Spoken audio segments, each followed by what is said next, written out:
ముందు అసలు దీని నేపథ్యం అసలు నా మీద ఒక్కసారిగా వీళ్ళ దగ్గర 2000 దానికోసం వచ్చాయి. 2024లో నేను ఓడిపోగానే రిజిస్టర్ ఆఫీసులో బాలాజీ అనేటువంటి అనుచరుడు కులరవీంద్రకి, అలాగే దిలీప్ అనేటువంటి గోపీచంద్ర గారికి ఏదో గుండెకాయ ఏదో కాయ అతను ఇద్దరూ కలిసి రిజిస్టర్ ఆఫీసులోంచి నా ఆస్తులు, నా భార్య పేరు మీద నా ఆస్తులు, అలాగే మా అత్తగారు మాంగారు, మా తోడల్లుడు, మా వదిన గారు, అలాగే నాతో పాటు తిరిగే 70 మంది, బందర్లో 70 మంది ఆస్తులు మొత్తం డాక్యుమెంట్లు తీసుకున్నారు. తీసుకోవడం వాస్తవమే కదా. మరి నా డాక్యుమెంట్లు మీకు 2024లోనే ఉన్నాయి కదా నా ఆస్తులు మొత్తం. ఇవాళ మాట్లాడుతున్నారు ఎందుకు?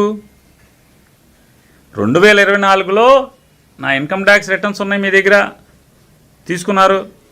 ఇన్కమ్ ట్యాక్స్ రిటర్న్స్ ఎందుకు అంటున్నానంటే, నా ఇన్కమ్ ట్యాక్స్ రిటర్న్స్ తీసుకుని మొత్తం రిజిస్టర్ ఆఫీస్లో మా డాక్యుమెంట్స్ అన్నీ తీసుకుని, ఈ 70 మంది డాక్యుమెంట్స్ తీసుకుని ఢిల్లీ వెళ్ళి ఈ దిలీప్ అనేవాడు ఫ్లైట్లో వెళ్ళి నా మీద ఇన్కమ్ ట్యాక్స్కి ఒక ఎంపీతో పిటిషన్ ఇప్పించారు. ఒకళ్ళు కాదులే, ఎంపట ఇక్కడి నుంచి వెళ్ళిన ఒకళ్ళు వెళ్ళినా అక్కడ ఒక 5-6 కలిసి ఇన్కమ్ ట్యాక్స్ చీఫ్ కమిషనర్ అంటే ఇన్కమ్ ట్యాక్స్ డైరెక్టర్ దగ్గరికి వెళ్ళి, CBT central commissioner for direct board of commissioner for direct board of taxes వాళ్ళ దగ్గరికి వెళ్ళి నా మీద పిటిషన్ ఇస్తే, ఇన్కమ్ ట్యాక్స్లో విజిలెన్స్ అట్లాగో ఇన్వెస్టిగేషన్ ఎట్లాగో ఇంటెలిజెన్స్ అని ఒక డిపార్ట్మెంట్ ఉంటుంది. అక్కడి నుంచి రెఫర్ అయ్యి వచ్చింది, ఢిల్లీ నుంచి రెఫర్ అయ్యి ఈ దిలీప్ అనే అతను పిటిషన్ పెట్టాడు. ఈ ఆస్తులు మొత్తం ఎన్ని విచారణ చేయమని అంటే నా ఆడిటర్కి నోటీసులు వచ్చినాయి, నన్ను పిలిపించారు. మొత్తం మా ఆస్తులు ఇన్కమ్ ట్యాక్స్ మొత్తం ఇన్కమ్ ట్యాక్స్ వాళ్ళు వస్తే ఏం చేస్తారు, బ్యాంకులు మొత్తం వడగడతారు కదా, ట్రాన్సాక్షన్స్ మొత్తం వడగట్టారు. మీకు గుర్తుండాలి, కొల్లు రవీంద్ర గారు చాలాసార్లు మాట్లాడాడు. ఏమని, పేరున్నాని ఇన్కమ్ ట్యాక్స్ వచ్చి లోపలేస్తుంది, ఈడీ లోపలేస్తుంది అని కూడా మాట్లాడాడు. మీకు గుర్తుంటే పాత లైబ్రరీలోంచి తీసుకోండి ఒకసారి. అలాగే ఈడీవి కూడా దిలీప్తో పెట్టించారు, ఎన్ఫోర్స్మెంట్ డైరెక్టరేట్లు కూడా. అక్కడి నుంచి కూడా నా మీద విచారణ జరిగింది, ఎన్ఫోర్స్మెంట్ డైరెక్టరేట్లో కూడా విచారణ జరిగింది. ఎందుకు ఇదంతా చెప్తున్నానంటే, నన్ను ఎక్కడ లోపలేద్దామా, నన్ను ఒక అవినీతి పరుడు కింద ప్రజలకి చిత్రీకరించిద్దామా, నన్ను జైలుకి పంపిద్దామా అని చేయని ప్రయత్నం లేదు. దానిలో భాగంగా ఈ దిలీప్ అనేటువంటి వ్యక్తితో అన్ని చోట్ల పిటిషన్లు పెట్టారు. ఇదొక్కటే కాకుండా నాకు 70 మంది బినామీలు ఉన్నారని చెప్పి బందర్లో కొంతమంది వైశ్యుల్ని పెట్టారు, నాతో తిరిగే వాళ్ళని పెట్టారు, వీళ్ళందరినీ విట్లని పెట్టారు, అందరినీ పెట్టారు. పెట్టి ఏం చేశారంటే విజిలెన్స్ వాళ్ళు మొత్తం ఎంఆర్ ఆఫీసులకి, రిజిస్టర్ ఆఫీసులకి విజిలెన్స్ వాళ్ళన్నీ కూడా కాగితాలు పట్టుకెళ్ళారు.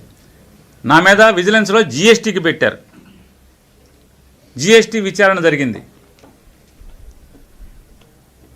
విజిలెన్స్ జరుగుతూనే ఉంది, ఇంకా అయిపోయింది కదా. ఎందుకు ఇన్ని నా మీద ఎంక్వైరీలు జరిగినా, నా డాక్యుమెంట్స్ మా ఇంట్లో మా కుటుంబ సభ్యులు నాతో తిరిగే ఒక 70 మంది డాక్యుమెంట్స్ మీ దగ్గర ఉన్నా కూడా ఇప్పుడు కొత్తగా ఎందుకు ఈ భాష మాట్లాడుతున్నారు, దేవుడాస్తి దొబ్బేశానని? మీరు ఎలక్షన్ అవ్వగానే చెప్పాలిగా, పేరు నాని దేవుడాస్తి దొబ్బేశాడని. ఇవన్నీ వద్దు. ఎందుకయ్యా అంటే, గొల్లపూడిలో 40 ఎకరాల ఆక్షన్ సంబంధించినటువంటి మీ బతుకు బస్టాండ్ చేశాను కాబట్టి, మీ తప్పుడు ఆలోచనల్ని బట్టబయలు చేశాను కాబట్టి ఇవన్నీ కూడా ఇప్పుడు అదేదే ఒకసారి హేమంత్ గాడే కాగితాల ప్రింట్ తీయమన్నా కదా, ఎవరికి ఇచ్చారు చూడండి ఒకసారి.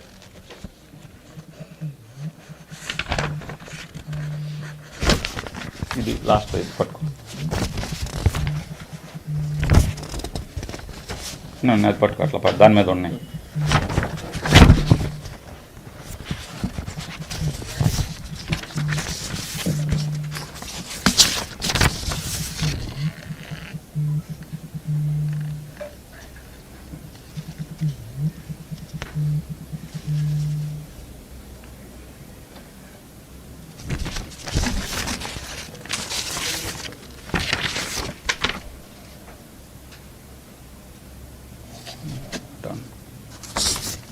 ఈ రెండు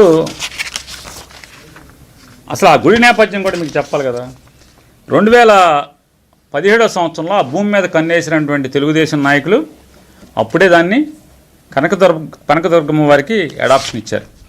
అడాప్షన్ తీసుకున్నారు. ఎందుకు? ఆస్తి అక్కడి నుంచే రెండో కండి తెలియకుండా బెజవాడలోనే, ఇక్కడైతే బందర్లో ఎవడో ఒకటి కెలుగుతాడు కాబట్టి రెండో కండి తెలియకుండా దుర్గగుడి అక్కడి నుంచే ఈవోలతో నడిపించుకోవచ్చు అని చేశారు. ఏమని అడాప్షను? మరి అంతా ఇది గుడికి ఆదాయం ఉంది, ఆస్తి ఉంది, మరి ఎందుకు అడాప్షను? కొన్ని దీప నైవేద్యాలకి డబ్బులు లేవనంటే యాక్షను. ఆ గుడి జీర్ణం అయిపోయింది. మొన్న ఫోటోలు చూపించాను, ఇప్పుడు ప్రింట్ వేయించినట్లే ఉన్నాయా చూసుకుంటే ఉంటే ఇవ్వండి. సరుగుబాదులు మొత్తం గుడి అంతా సరుగుబాదుల సపోర్ట్ మీద గుడి ఉంది. స్వామివారి మీద మొన్న కూడా చెప్పాను, స్వామివారి మీద కూడా అపచారం, స్వామివారి మీద కూడా వర్షం నీళ్ళు పడుతున్నాయి. 2017లో మరి అడాప్షన్ తీసుకున్నారు. కుల రవీంద్ర గారు మంత్రి గారు, గోపీచంద్ గారు కూడా అప్పుడే చక్రం తిప్పేవాళ్ళు. ఎందుకంటే ఈయన హైదరాబాద్ అక్కడ ఇక్కడ కాపురాలు ఉండేవాడు. అప్పుడు కూడా వాళ్ళ మాంగారు కూడా ఉండేవాడు ఇంటి దగ్గర. ఈయన ఇద్దరు చక్రం తిప్పేవాళ్ళు. మరి స్వామివారి గుడి ఎందుకు పట్టించుకోలేదు? ఇవాళ మంత్రిగా ఉండి మామూలుగా అయితే ప్రజాసేవకి బందర్ ఎమ్మెల్యేగా అయితే తమరు బిజీ. కుల రవీంద్ర గారు ఎప్పుడో వారానికో నెలకో ఒకసారి 15 రోజులకో ఒకసారి వచ్చి కనపడి వెళ్తూ ఉంటారు. కానీ ఈ 40 ఎకరాల గొల్లపూడి దానికి మాత్రం మాటమాటికి వచ్చేస్తున్నారు. బందర్ ఆ గుడికి వెళ్ళిపోతున్నారు మాటమాటికి. ఏనాడు గొడుగుపేట వెంకటేశ్వర స్వామికి వెళ్ళి దండం పెట్టుకున్న పాపాన పోలేదు కుల రవీంద్ర. ఇప్పటికి 2 సార్లు వెళ్ళిపోయాడు అక్కడికి, 3 సార్లు వెళ్ళినట్టున్నాడు. ఎందుకు? ఇప్పుడు ఆత్రం ఏంటి?